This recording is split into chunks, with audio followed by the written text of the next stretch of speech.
ஆண்டவர் இரட்சகருமாக இயேசுவின் இனிதான நாமத்தினால் உங்களை வாழ்த்துகிறேன். இந்த நாள் நம்முடைய ஆவிக்குரிய சிந்தனைக்காக சங்கீதம் 37:25 நான் வாசிக்கிறேன். நான் இளைஞனாயிருந்தேன், முதிர் வயதுள்ளவனுமானேன்.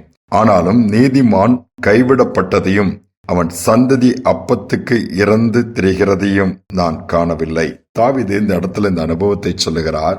இளைஞனா இருக்கும் போதிருந்தே நான் முதிர் வயது ஆகும் வரை நான் பார்க்கிறேன் ஒரு காரியத்தை.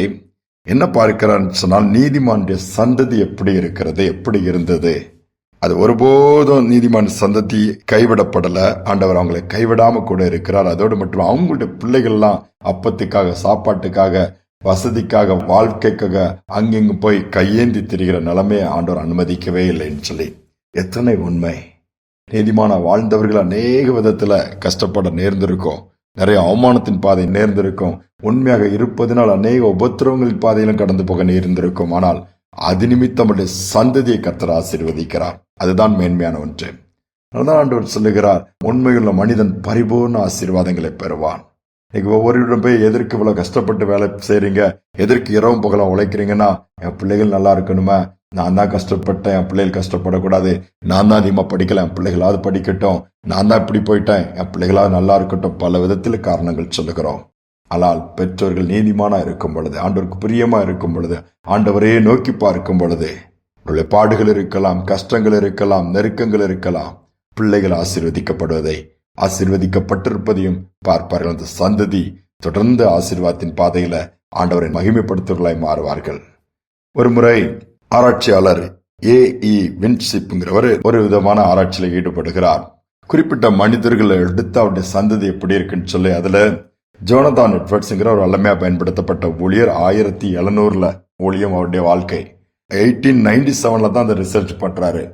அவர் வல்லமையா ஊழியம் செய்தார். அவர் எவ்வளவு போராட்டங்கள், ஏராளமான குழந்தைகள், கஷ்டங்கள், நஷ்டங்கள்லாம் உண்மையாக இருந்து ஆண்டவருக்காக மகிமையான காரியங்களை செய்து, அதுவும் பிரசங்கத்துல பிரபலமான பிரசங்கம் சொன்னா கோபம் இல்ல, ஆண்டவரின் கைகளின் பாவிகள் என்கிற அந்த ஒரு தலைப்பு கூட ஊழியத்தில் உள்ளவங்க எல்லாருமே அறிந்திருக்கிற அந்த பிரசங்கத்தை குறித்து மேன்மை பாராட்டுகிற அந்த மனிதருடைய வாழ்க்கையில அவர் சந்ததிகள் எப்படி இருக்கு, அவர் ரொம்ப கஷ்டப்பட்டார எப்படி இருந்து பார்த்தாங்கன்னா, அந்த ரிசர்ச் சொல்லுது, அவருடைய சந்ததியில ஒரு அமெரிக்க தேசத்தின் துணை ஜனாதிபதி ஒருத்தர் வந்தாராம், 3 அமெரிக்க செனட்டர்கள், 3 கவர்னர்கள், 13 கல்லூரி தலைவர்கள், அவங்க சந்ததியிலிருந்து 30 நீதிபதிகள், 65க்கும் மேற்பட்ட பேராசிரியர்கள், 100க்கு அதிகமான வழக்கறிஞர்கள், மிஷினரிகள், போதகர்கள், ஒரு பெரிய லிஸ்டே போதான்.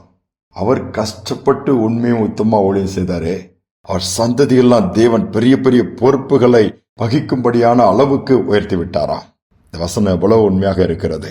நீதிமான் கைவிடப்பட்டதில்லை, இந்த சந்ததி அப்பத்துக்காக இறந்து திரிந்து அப்படிப்பட்ட ஒரு பரிதாபமான நிலைமையை காணவில்லை என்று சொல்லி எழுதப்பட்ட வார்த்தை, அது அப்படியே உண்மை என்று சொல்லி அவர் ஆராய்ச்சி சொல்லுகிறது. இன்னைக்கு நாம் ஒருவேளை கஷ்டப்படலாம், எவ்வளோ நெருக்கத்தில் இருக்கிறோம், நினைச்சது கூட நடக்க மாட்டேங்குது, நினைச்சது கூட செய்ய முடியலையே, அதே பாடுகள் தானே, அதே பிரச்சனை தானே, அதே போராட்டம் இல்லை.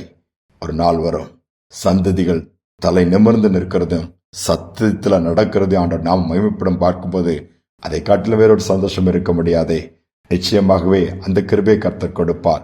கடைசி வரை உண்மையாக, உறுதியாக, உத்தம இருதயத்தோடு ஆண்டவரை பின்பற்றுவோம். நிச்சயமாகவே முடிவு உண்டு. நம்முடைய நம்பிக்கை ஒருபோதும் வீண் போக ஆண்டவர் விடமாட்டார். ஜெபிப்போம். எங்கள் அன்பின் தகப்பனே, நீருடைய பிள்ளைகளை கைவிடுவதில்லப்பா.